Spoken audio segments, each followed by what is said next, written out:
Nursing school is really hard to get into. It's very overwhelming to understand what you need to do, what you need to look at, and the things that you need to make sure you have ready prior to applying. So this video here today is going to help you guys get those things together. That way you don't have to, scramble. We'll talk about all the things that you need and things that I had to do as well to get ready for nursing school. So make sure you guys like, share, and subscribe to this video, as this channel will share a lot of insight to the nursing profession in general.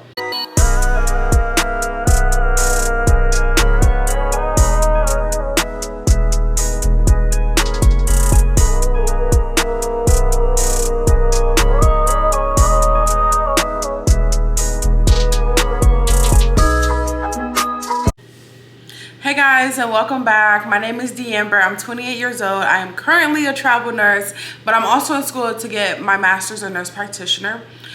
Today's video is more so just going to give you guys some tips to help you gain entrance to a nursing program, and I'm also going to talk about my journey and some routes that I wish that I would have taken. So let's get started so we can get those nursing degrees and get out there and get to working. So first, I kind of want to give you guys a little background about me and my journey. So I actually went to school and majored in biology. After I got my biology degree, I went and became a CNA because I thought that I was going to become a physician assistant. When I was in the field of being a CNA, I realized how much I enjoyed it and how much I enjoyed working with the nurses and how hands-off the PAs and the NPs jobs were, especially like on the floor. So I decided that that was not for me and that I wanted to go be a nurse. So in 2020, I took my prereqs, which the only prereqs that I needed for my program were anatomy and physiology because my school didn't offer those. So I took anatomy and physiology, and then I applied to the nursing program, got accepted, and I started my nursing program in 2021. And because I did an accelerated ABSM program, I finished in 2022. So here are some tips that I think really help me and I've seen help others get into the nursing programs. Is when you need to do your research. Like, obviously that is the biggest thing. Know the school's requirements. Do they require you to take the T's? Do they require you to take the HESI? Do they require you to have a certain GPA? Every school's GPA cutoff is different. Every school's requirement for courses that they want you to take is different. Some schools require you to have biology, organic chemistry, microbiology, statistics, and I think that's it. Or sociology or psychology, whichever, and they call that a science GPA. So you can apply to the school with a 3.0 GPA, but if your science GPA also is not a 3.0 and the school requires you to have a 3.0, they will not accept you. So make sure you know what your overall GPA is, but also make sure that you are looking at your science GPA to see, like, hey, do I qualify? Because the worst thing is to apply to these schools, send them money, and you can't get in because you didn't look at their science GPA. Some ASM programs really want you to have that healthcare experience, whether that's you being a CNA, MA, an EMT. Some don't. So like I said, when you do your research, you'll determine, like, hey, I like this program a lot. They do clinicals here. They, want you to have this type of GPA, but they also want you to have this experience. So if that's the case, it doesn't hurt you to gain that experience prior to prior to applying to the program.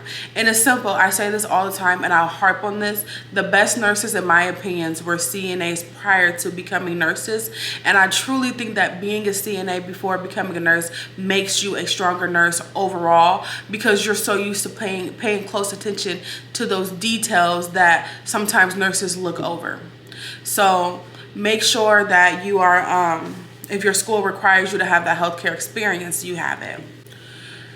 Also, another thing is mix your schools. Don't rely on one school, because you never know what can happen. You may get waitlisted, you may get completely denied, and it can be heartbroken and it can be sad, because it's like you put in the work to get here and the school didn't accept you. So never put all of your eggs in one basket. Try to get into ASM programs, try to get into BSM programs, looking to see what the cost is, what type of classes are they having. Are they doing strictly online classes, or are they doing mixture of online, in person? Do I have labs that I gotta go to? Do I have to buy all these extra tools to get through the program? All of that plays a huge part. So doing your research, and then also knowing or not putting all your eggs in one basket and applying to one school also opens up your horizon on how, like, where you'll get accepted and how quickly you can get accepted as well. Now, I will tell people your HESI exams and your TEAS exam scores definitely do matter. I was lucky enough to go to a program that did not require any, and I'll talk about that more later at the end of the video. But those things do matter. They don't just have them on there just to say, hey, you know, we just need to test it. So they do look at those scores. So make sure you are prepping properly for those exams, because literally you could have everything that you need, but if you do not pass that HESI or that TEAS exams, it will literally be the reason you don't get accepted. And you don't want that to be the reason why. They want to see that you can, you know, pass these exams. So make sure you are prepping properly for your entrance exams. And some schools, you know, pay attention to those who are early with their application. So make sure you pay attention to your deadlines. Make sure you're ordering transcripts, whether they need them from high school, if they need them from another university. Make sure you are ordering those in enough time to where that school has everything, your application packet is complete when you send it. So make sure you pay attention to your deadlines. Make sure you get your transcripts over in time. You take your entrance exams in time. If they are asking for fingerprints, whatever they're asking for, just make sure that school has it. Honestly, if I were you guys, I would do it the day that the application opens. On that day, I want the school to have every last thing that they possibly need. That way they know how serious I am about applying to this program. So make sure you pay heavy attention to the deadlines that the program has set for applications. Now, some schools do essays, some schools do interviews. I personally didn't have to do an interview, but I definitely had to write an essay. And my essay was, I think, tell me about a time that you persevere in life. And my biggest thing is be honest. They want to know the real you. If you went through some real struggles, don't hold back on them. This is the time to, you know, write your essay, be honest, be truthful. Honestly, I've seen a lot of people write some crazy stories or tell me about their essays and the craziest things that they put in them, and they still got accepted. These schools like to know the real you, and they like to know that you will, you know, do anything to get through these programs. So if you write an essay, make sure it's true, make sure the grammar is correct, make sure it makes sense. If you have to go to an editor to make sure that everything is correct, then do it. But make sure your essay is thoroughly a really good one and it's complete before applying to these programs. And if you have to do an interview, be yourself. I just tell people all the time, just be yourself, be who you are. If they want you there, they'll let you come. If they don't, oh well, guess what? It's a million other programs who will literally love to have you. Also, if you have any questions about the application process, about things that you need to do, don't hesitate to reach out to the administrators at that university. They're there to help. So you can literally call them, email them. Me personally, my favorite is emailing because I love a paper trail. But you can call or email them and say, hey, you know, I see this is on the website, but I just want to make sure that this is all that I need. Or whatever questions you have, you can literally just reach out to them and they will answer them for you. And they're normally pretty helpful too. I did that a lot when I was choosing my correct program because it means a lot to me to know that my university is going to reach back out and that they'll help me, you know, throughout the process if I ever needed it. So make sure you reach out as well. And for some chance, like I said, if you don't get in, if you get denied, reach back out to that program and say, hey, you know, I applied, I see I got denied, what can I improve for the next time that I do apply? That lets them know that you're serious about becoming a nurse, you're serious about being in their program, and you're willing to make changes to, you know, be accepted. Those are super important. And if you get rejected, that is totally okay. Remember, rejection does not equal incapable. Many nurses had to retake classes, had to redo interviews, had to redo essays, had to redo their TEAS or entrance exams just to get into the nursing program.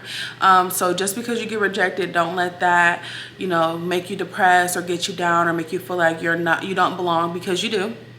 None of us got in on the first try, and none of us are perfect at anything we do. So don't let that discourage you at all.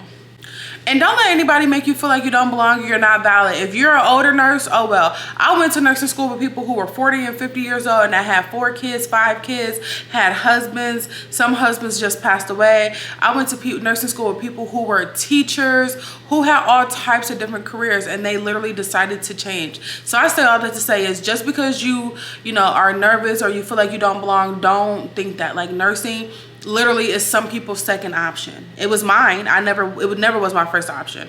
So don't get discouraged when you feel like you're too old, or you feel like you don't belong because your GPA wasn't high enough, or you don't feel smart enough. Like, whatever the case may be, just know if they put you there, they believe in you. So you're okay. And then the last thing I want to say too is, make sure you choose your program wisely. Me, I feel like I didn't choose it wisely because I was 23 and I literally had I call it a midlife crisis, even though I'm not even midlife. I had a midlife crisis at 23 because I had graduated and I felt like I was doing nothing with my life and I had no idea what I was going to do. So when I finally decided to be a nurse, I made sure whatever program I got accepted into is the program that I went to. And that program has literally cost me some money, which is why I'm traveling to get this paid off. So I will tell you guys that if you guys do become a CNA, or if you do work at a hospital, a lot of hospital jobs do have school repayment plans where they will help you and give you money towards your degree as long as you're passing.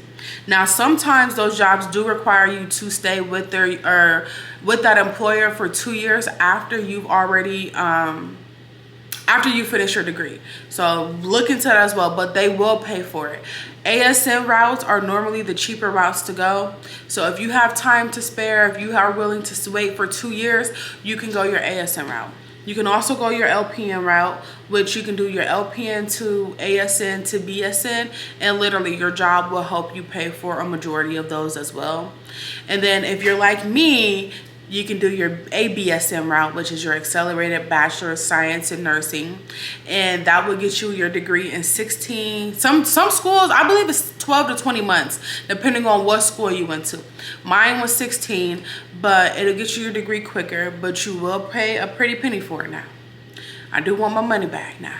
I'm glad that I became a nurse, but it's okay. It is what it is. There's nothing that I can do about it but literally pay these people off. So yeah, just think about those things as well. Like, what route do you want to take? Which one is more cost efficient? And if you do choose that LPN route, don't allow anybody to tell you that you're not a nurse.